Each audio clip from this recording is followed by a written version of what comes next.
శ్రీ మహాగణాధిపతయే నమః. శ్రీ మహాసరస్వత్యై నమః. శ్రీ గురుభ్యో నమః.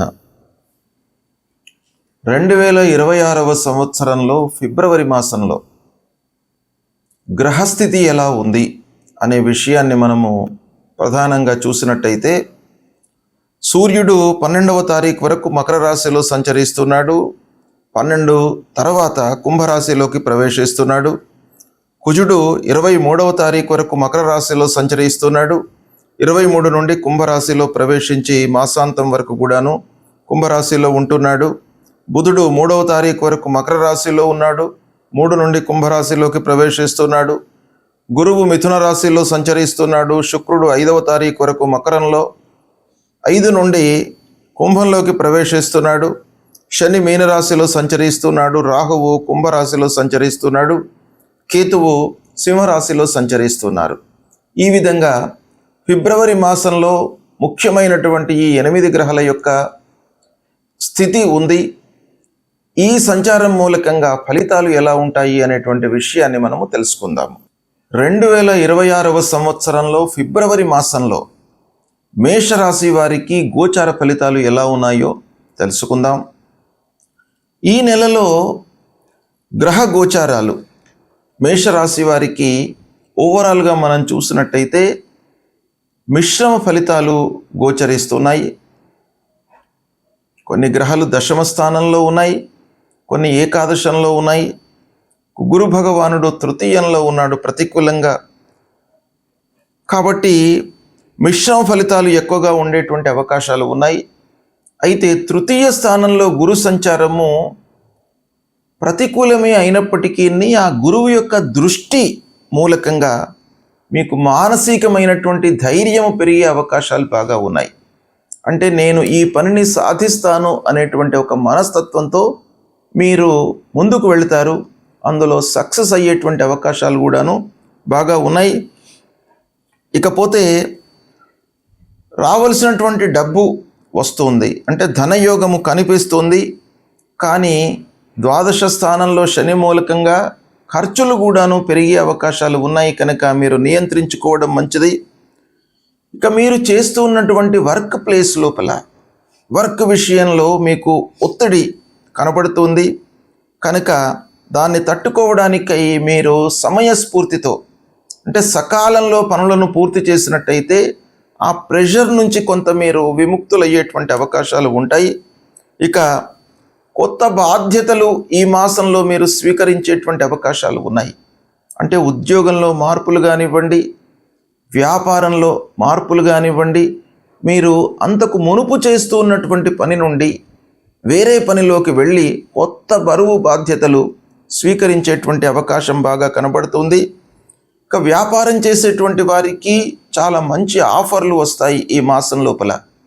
అంటే కొత్త కాంట్రాక్టులు, కొత్త పనులు ప్రారంభించేటువంటి అవకాశాలు బాగా కనబడుతున్నాయి.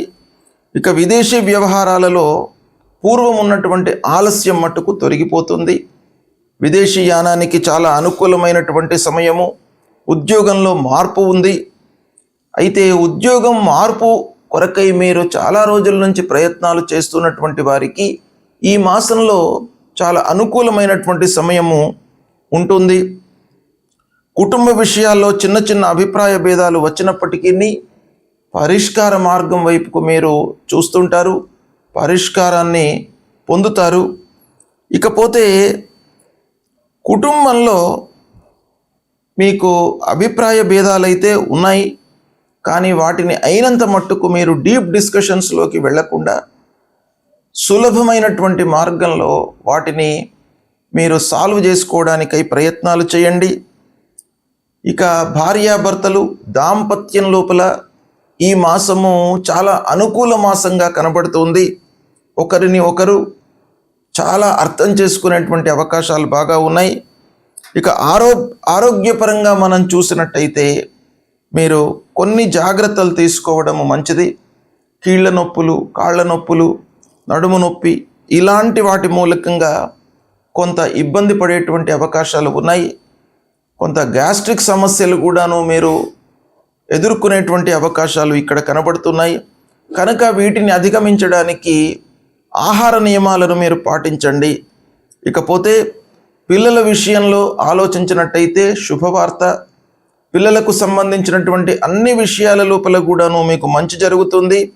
విద్యార్థులు పోటీ స్వభావంతో ముందుకు వెళతారు. అందులో తప్పకుండా విజయాన్ని లభించేటువంటి అవకాశం బాగా కనబడుతుంది.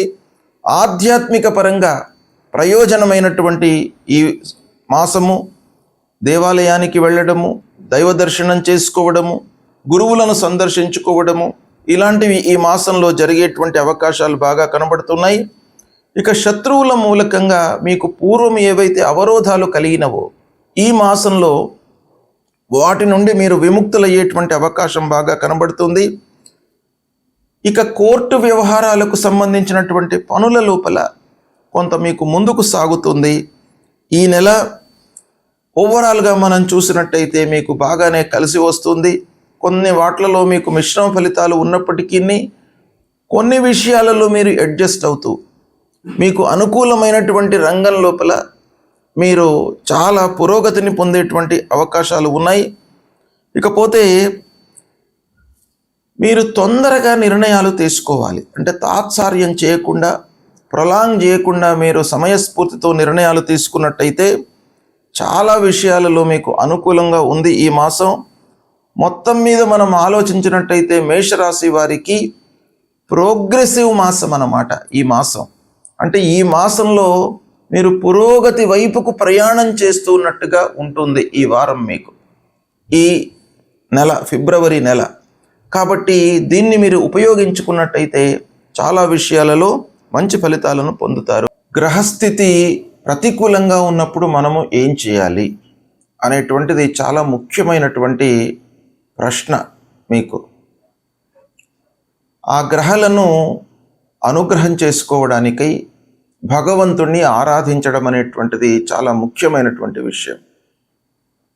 ప్రధానంగా చూసినట్టయితే సూర్యుడు 3, 6, 10, 11 స్థానాలలో సంచరిస్తున్నటువంటి సమయంలో శుభ ఫలితాలను ఇస్తాడు. మిగతా స్థానాలలో ప్రతికూలమైనటువంటి ఫలితాలను ఇస్తాడు. కనుక సూర్య భగవానుడు ప్రతికూలంగా ఉన్నప్పుడు సూర్యుని యొక్క ఆరాధన చేయండి.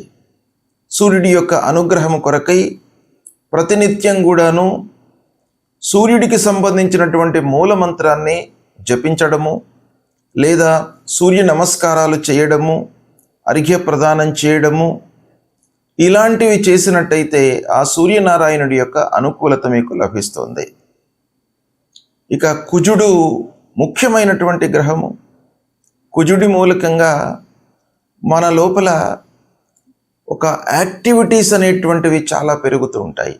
అంటే తొందరగా మనము రియాక్ట్ కావడము, అశ్రద్ధతో ఉండడము, స్తబ్దంగా ఉండడము, అనవసరమైనటువంటి గొడవల్లోకి ఇన్వాల్వ్ కావడము, ఇవన్నీ కూడాను కుజుడికి సంబంధించినటువంటి కారకత్వాలు. కనుక గోచార రీత్యా కుజుడు 3, 6, 11 స్థానాలలో సంచరిస్తున్నప్పుడు శుభ ఫలితాలను ఇస్తాడు.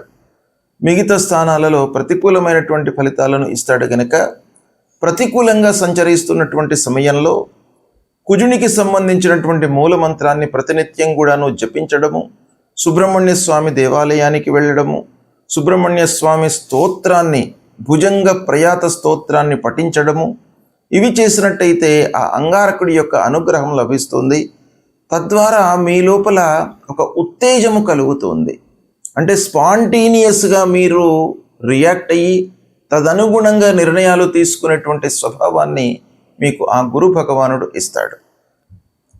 ఇక బుధుడు ప్రతికూలంగా ఉన్నప్పుడు ఏం చేయాలి అనే విషయాన్ని మనం చూసినట్టయితే విష్ణు సహస్రనామ పారాయణం చేయండి, విష్ణువును ఆరాధించండి, వెంకటేశ్వర స్వామి దేవాలయానికి వెళ్ళండి, భగవంతుడి యొక్క అనుగ్రహాన్ని పొందండి. ఇక ముఖ్యమైనటువంటి గ్రహము గురువు. ఈ గురువు ప్రతికూలంగా ఉన్నప్పుడు గురువుకు సంబంధించినటువంటి మూలమంత్రాన్ని ప్రతినిత్యం కూడాను చదువుకోండి. 2, 5, 7, 9, 11 స్థానాలలో శుభ ఫలితాలను ఇస్తాడు. ఇక మిగతా స్థానాలలో ప్రతికూలమైనటువంటి ఫలితాలు ఉంటాయి. కనుక దేవానాంచ ఋషీణాంచ గురుం కాంచన సన్నిభం వందనీయం త్రిలోకానాం తం నమామి బృహస్పతిం అనేటువంటి మూలమంత్రాన్ని ప్రతినిత్యం కూడాను పఠించండి. దత్తాత్రేయ స్వామిని కొలవండి. దక్షిణామూర్తి స్తోత్ర పారాయణాన్ని చేయండి. ఇక శుక్రుడు ప్రతికూలంగా ఉన్నప్పుడు, శుక్రుడు మనకు అన్ని రకాలుగా సౌఖ్యాన్ని, సంతోషాన్ని, ఆనందాన్ని, కంఫర్ట్స్ను ఇచ్చేటువంటి గ్రహము. అలాంటి గ్రహము ప్రతికూలంగా ఉన్నప్పుడు అమ్మవారిని వేడుకోండి. మహాలక్ష్మి అమ్మవారిని వేడుకున్నట్టయితే మీకు తప్పకుండా అనుగ్రహం లభిస్తుంది. లక్ష్మీ అష్టోత్తరాన్ని పఠించండి. ఇక శనీశ్వరుడు ప్రతికూలంగా ఉన్నప్పుడు శని విషయమై మూలమంత్రాన్ని పఠించండి. ఆంజనేయ స్వామి దేవాలయానికి వెళ్ళండి. హనుమాన్ చాలీసా పారాయణం చేసుకోండి. శనికి సంబంధించినటువంటి ధాన్యాన్ని దానంగా ఇవ్వండి. అదేవిధంగా రాహు ప్రతికూలంగా ఉన్నప్పుడు, కేతు ప్రతికూలంగా ఉన్నప్పుడు మీరు మూలమంత్రాన్ని జపిస్తూ అమ్మవారి దేవాలయానికి, గణపతి దేవాలయానికి వెళ్ళండి. ఆ అమ్మవారి యొక్క అనుగ్రహాన్ని పొందినట్టయితే రాహువు యొక్క ప్రతికూలత తగ్గుతుంది, అనుగ్రహము మీకు పెరుగుతుంది. అదేవిధంగా కేతువు కొరకై గణాధిపతిని సేవించండి. తప్పకుండా మీకు ఆటంకాలు లేకుండా ప్రారంభించినటువంటి పనులను పూర్తి చేస్తాడు ఆ విఘ్ననాయకుడు. కాబట్టి గణాధిపతిని ప్రతినిత్యం కూడాను కేతు ప్రతికూలంగా ఉన్నటువంటి వాళ్ళు జపించడము, దర్శించడము చాలా మంచిది. ఇవి చేయండి. చేసినట్టయితే ఆ భగవంతుడి యొక్క అనుగ్రహము మీకు లభిస్తుంది. శుభం.